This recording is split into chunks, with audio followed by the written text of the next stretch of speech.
Olá, seja bem-vindo ao Teologia e Leituras. Eu sou Matheus Araújo e hoje a gente vai falar sobre a pregação pentecostal. Afinal de contas, o que é a pregação pentecostal? Fique no vídeo se você se interessou por esse assunto. Bom, no vídeo de hoje a gente vai falar desse livro aqui, ó, Pedro, o primeiro pregador pentecostal, do pastor e professor Ciro Zibordi. É um livro muito interessante, eu fiz a leitura dele, e o pastor Ciro ele vai aprofundar a respeito da teologia pentecostal, vai falar sobre a, a vida de Pedro, e de uma forma até meio com humorada, não é fazendo piadas, mas o jeito que ele escreve é um jeito que te empolga a continuar lendo. Ele também vai trazer alguns assuntos até apologéticos sobre Pedro ser ou não ser o primeiro Papa. Ele vai tratar um pouco aqui.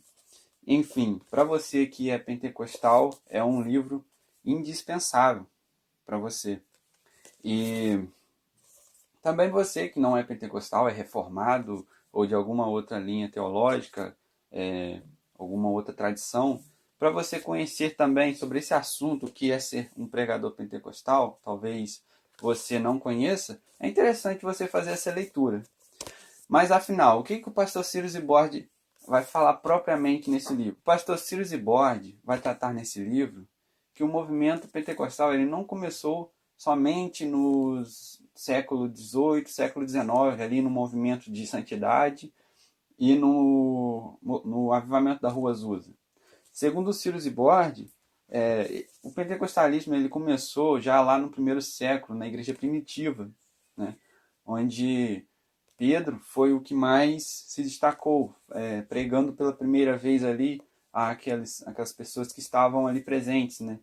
Depois do derramado Espírito. O pastor Ciro Zibordi, ele vai apresentar argumentos que mostram que o movimento pentecostal está presente desde o primeiro século e que o movimento de santidade, o avivamento da Rua Azusa e os demais avivamentos foram reavivamentos dentro da igreja. Mas por que esse tema? Pedro, o primeiro pregador pentecostal? Será que Ciro Zibordi está moldando Pedro à tradição pentecostal, em vez de a tradição ser moldada pela palavra? Na verdade, não. Ciro Zibordi ele vai mostrar que a Pedro ele tem todas as características para ser um pregador pentecostal. Que Pedro ele deve influenciar os pregadores da atualidade. Como vemos na atualidade, muitos pregadores, não só no meio pentecostal, mas também nas demais áreas, eles têm se desviado da palavra de Deus, né, primeiramente. Então, Ciro Zibordi vai mostrar que Pedro é um primeiro pregador pentecostal, porque não porque ele se parece com os pregadores de hoje, não, muito pelo contrário. Mas Pedro é o primeiro pregador pentecostal porque os pregadores de hoje devem se espelhar em Pedro. Mas, afinal de contas, o que é a pregação pentecostal? Bom, eu separei 4 marcas que eu encontrei no capítulo 6 do livro do Ciro Zibordi, que vai apontar como deve ser a pregação pentecostal. A primeira marca é pregar pelo poder do Espírito Santo, como nós encontramos lá em Atos, né? Logo quando Pedro recebe o Espírito Santo, e assim ele se levanta e faz sua primeira pregação. Ali, Pedro ele prega pelo poder do Espírito, expõe a Escritura para aquelas pessoas que estão ali presentes.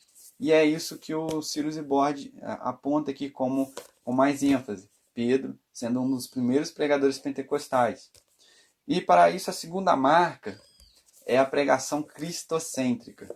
Nós vemos na pregação de Pedro que Pedro apresenta Jesus no começo e no final da sua pregação ele também aponta para Cristo.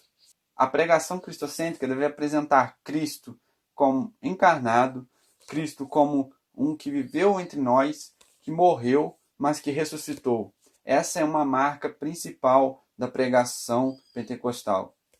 Terceira marca: todo pregador deve reconhecer que a Escritura é a palavra de Deus, que a Bíblia é a palavra de Deus. Pedro, na sua pregação, ele tinha consciência disso, tanto é que ele cita as Escrituras. Isso é importante para nós hoje. Não devemos pregar somente aquilo que convém a nós pensar, imaginar, mas sim o que a Bíblia fala, o que a Bíblia revela para nós. A quarta marca do pregador pentecostal é que o pregador pentecostal ele prega contra o pecado, mas não deixa de anunciar que Deus não rejeita um pecador que se arrepende. Nós vemos isso presente na pregação de Pedro. Pedro ele fala daqueles que acusaram Jesus, mas Pedro da mesma forma ele fala do grande amor de Deus. Então isso deve estar presente em nossa pregação, na pregação na nossa igreja, na pregação no evangelismo, no discipulado com jovens. Bom, depois dessas 4 marcas, que venhamos aplicá-las em nossa pregação, em nosso dia a dia, na nossa igreja, apresentar elas para os nossos líderes, né, que eles venham pregar pelo poder do Espírito, apontar sempre para Cristo, que venhamos reconhecer que a Bíblia é a palavra de Deus. Isso tem sido muito discutido atualmente, muitos estão questionando a Bíblia. E a quarta marca é que venhamos pregar contra o pecado, mas jamais deixar de anunciar o amor de Deus para com o pecador que se arrepende. Se você gostou desse livro, quer presentear ele para o seu pastor, para algum amigo, ou até mesmo para você, o link está aí na descrição do vídeo. A gente vai colocar ele aí em e-book e também no livro impresso, que você venha ter uma boa leitura a partir desse livro. Agora esse vídeo vai chegando ao final. E se você gostou desse vídeo, deixe seu like aí pra gente, comente também, dizendo o que achou do vídeo e até mesmo dando dicas pra gente falar sobre alguns livros, sobre alguns assuntos a respeito de teologia, aquilo que estiver ao nosso alcance. Compartilhe também com seus amigos, não deixe isso só para você. Compartilhe no grupo da igreja, com alguém que goste de teologia, goste de leituras, livros e tudo mais. E um forte abraço e que Deus te abençoe.